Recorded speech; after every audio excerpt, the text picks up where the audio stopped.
말도 많고 탈도 많았던 실사판 인어공주가 드디어 개봉을 했어요. 원래 인어공주는 백인이죠.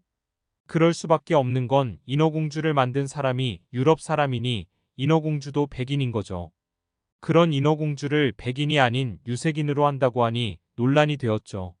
이런 현상을 디즈니가 올바름이라는 정의를 근거로 PC 펄리터컬 커렉트너스 때문이라고 하죠. 그런 가치 판단에 대해서는 모르겠고 영화를 보기 전까지는 저도 굳이 왜 그렇게 해야 하나라는 생각을 했습니다. 디즈니가 과거에 무척이나 힘든 시절을 겪었죠. 미키마우스와 함께 승승장구했지만 가족 영화 위주로 제작하던 것이 조금은 시대에 뒤떨어진 듯한 분위기였죠. 당시의 터치스톤 등도 기억나요. 그러던 디즈니가 다시 예전의 영광을 찾았던 첫 작품이 저는 인어공주라고 생각합니다. 애니메이션으로 만든 인어공주는 뮤지컬처럼 노래까지 들어가면서 엄청난 히트를 했죠. 그 이후로 미녀와 야수를 비롯해서 라이언 킹으로 완전히 정점을 쳤다고 할 수 있었습니다.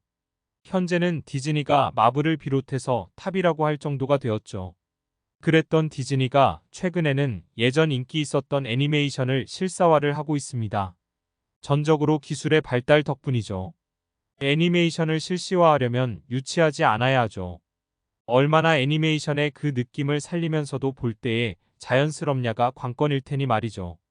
그렇게 볼 때 실사화 중에 알라딘은 완전히 공전의 히트를 크게 했죠.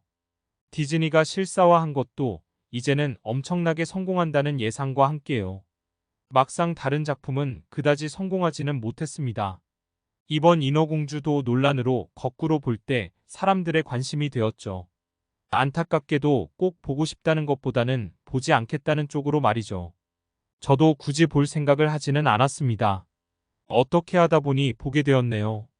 결론부터 말한다면 엄청 재미있지도 않고 재미없지도 않다고 해야겠네요. 감독인 론 마샬은 저에게 다소 편안한 가족 영화 같은 걸 많이 만들었다는 생각이 있거든요. 이번 영화 감독으로 그렇게 볼 때 적격이죠. 이 영화는 처음부터 논란이었던 인어공주가 백인이 아니라는 점이 직접 본다면 이해가 됩니다. 기존 작품과 달리 배경이 중남미인 듯해요. 중남미는 여러 민족이 섞여 살아가는 지역이죠. 유럽이었다면 백인만 나와야겠지만 중남미라면 수긍이 되죠. 그런 이유로 다양한 인종이 나옵니다. 마지막에는 정말로 모든 민족이 다 나오더라고요. 저렇게까지 해야 할 필요가 있을까 하는 생각이 들더라고요.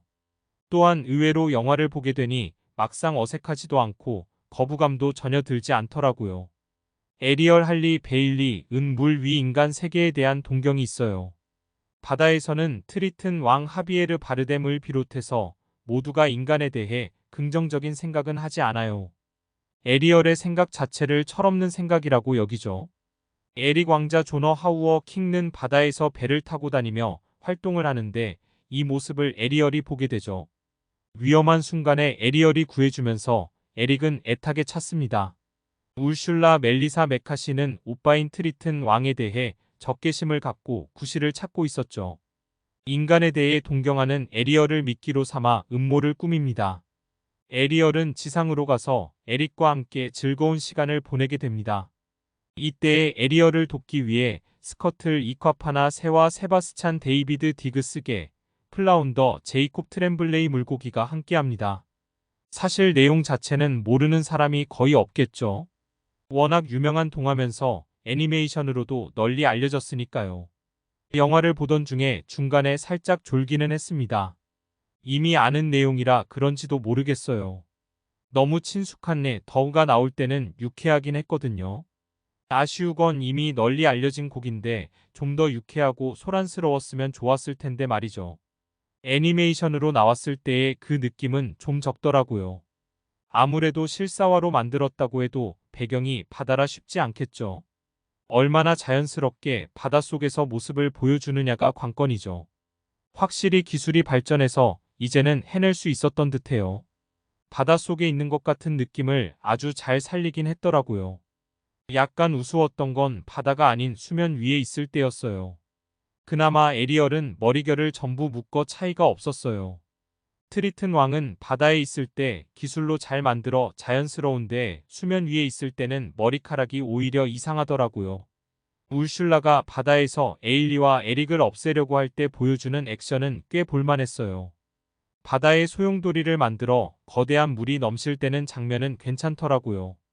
배경이 중남미라 그런지 여왕은 백인이 아니라는 점도 상당히 특이했고요. 포커스를 스커틀과 세바스찬과 플라운더에게 좀 더 실었으면 어떠했을까 하는 생각도 드네요. 좀 더 재미있게 내용이 진행되었을 듯해서 말이죠. 재미있게도 유튜브에서 할리 베일리가 부른 노래보단 뉴진스의 다니엘이 부른 게 훨씬 더 조회수가 높았다고 하네요. 그렇게 볼 때 할리 베일리의 임팩트가 살짝 적긴 했어요. 그나저나 영화에서 이토록 둘이 키스하기 힘들다니 말이죠. 키스하면 영화가 끝나는 거였던 듯해요. 미션처럼 둘이 키스를 하면서 영화가 끝나니 말이죠.